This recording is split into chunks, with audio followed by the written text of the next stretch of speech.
You cannot solve a problem with the same mind that created it. And how do we do that? In the Egyptian traditions, and this is even practiced today. Is there anybody in this audience who has ever gone to Egypt? The Egyptian tradition says that when you die, and that soul goes to wherever it has to go at the point of judgment, there are two questions that you would be asked, or the soul will be asked. When the person dies, and the soul reaches the point of judgment according to Egyptian traditions, they say that there are two questions that will be asked of that soul. The first question is, while you were alive, did you find joy?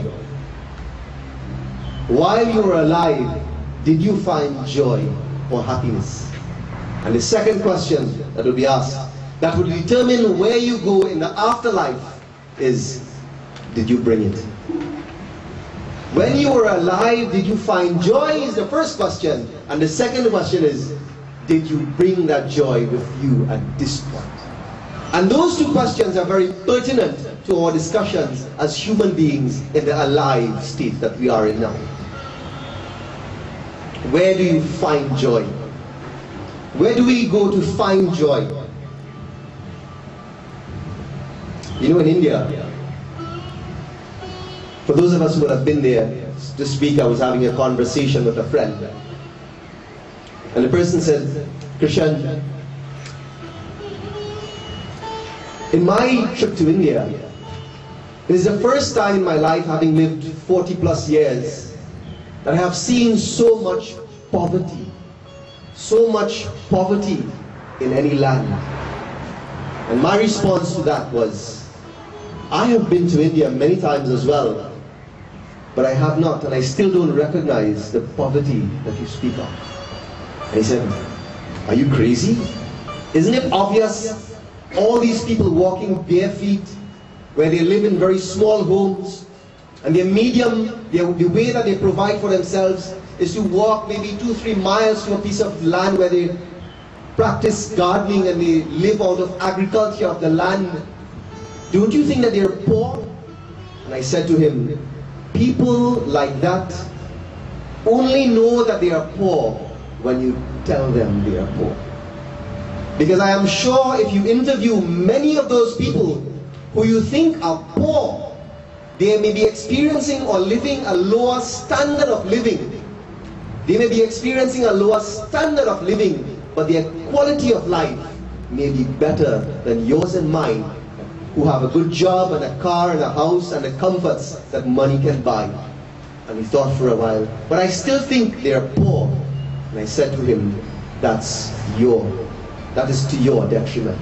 Because in their minds, I am sure, having seen these people live, having watched them and walked with them, they are definitely not poor. They may be living lives of a lower standard, material standard than we are, but their quality of life is definitely sometimes better than we experience in the Western world. You see, what we must do to experience joy in this world is to live a life of gratefulness.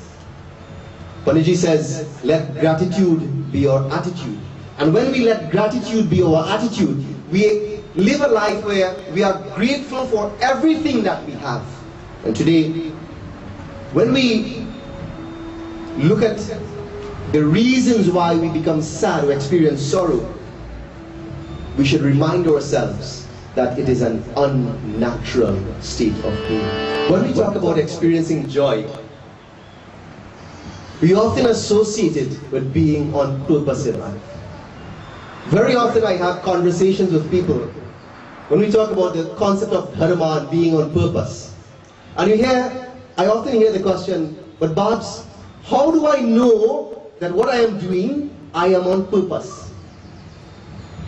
And I often ponder that very question. And earlier on I would say, time will tell. Keep trying and keep doing what you're doing, and you will find something that will be most rewarding for you. And when you find that something that makes you feel happy, and when you find that something that you do that helps other people benefit from what you do, maybe that is what you should be doing to be on purpose. But today, I have another perspective on that example. According to Maslow, Abraham Maslow, he says the highest state of existence that an individual wants to experience in life, after we satisfy food and clothes and shelter and all these things, he says every individual, you don't have to be Hindu or Christian or Muslim, every human being, black, white, brown or green, every individual wants to live a life that is on purpose. But more than that, every individual wants to live a life where life brings meaning, where your life becomes meaningful.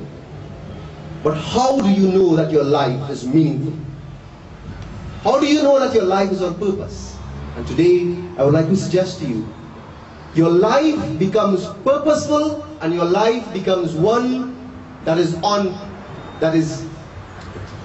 meaningful when you pay attention to the quality of your thoughts. What does that mean?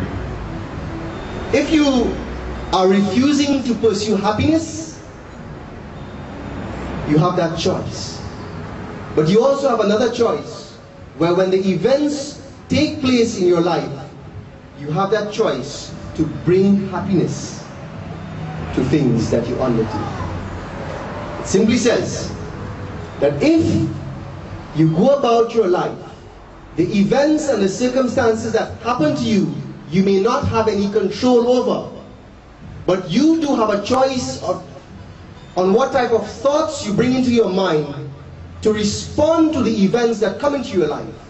You can choose to bring sorrow, or you can choose to undertake the experience that is called happiness in everything that comes your way. And you would say, Babs, that sounds so very easy, but very difficult to do. When I lose my job, what do I do? Should I be happy about that? Or should I experience pain or sorrow or disappointment? And you would say, Babs, how do I bring happiness into my life? Once upon a time, there were two cats, a very senior guru cat and a junior student, a chela cat. And one day the guru, the senior cat, saw the little cat, or the kitten, running in circles, running around in circles. And the guru watched for a little while and realized that this kitten was not stopping, continued running in circles. So the guru cat decided to intervene and ask, young boy, what are you doing? And the kitten said, oh, senior cat, don't disturb me. I am running, chasing after my tail. The guru cat said, why? The kitten said, you probably don't know, you old cat, you old fool. I went to big school and I learned cartology and all of these fancy things. And I have been taught that happiness was placed in my tail. And I am told that if I want to be happy, all I have to do is to search after my tail, keep chasing it, and I will find it. And that's why I am running in circles, because I am chasing after that happiness that is placed in my tail. And the guru cat laughed and he said, son, it is true, I didn't go to big school and learn cartology as you did. But it is true that happiness was placed in your tail.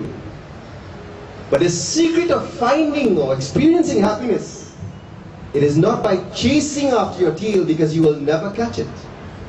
But you should go about your life living and doing the things that you normally do, and know that happiness is always right there with you.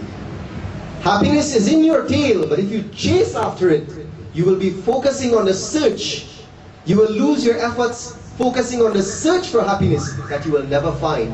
But when you live your life, go on, walk, live your life, do the things that you normally do, but know that happiness is always there with you in whatever experience that comes your way.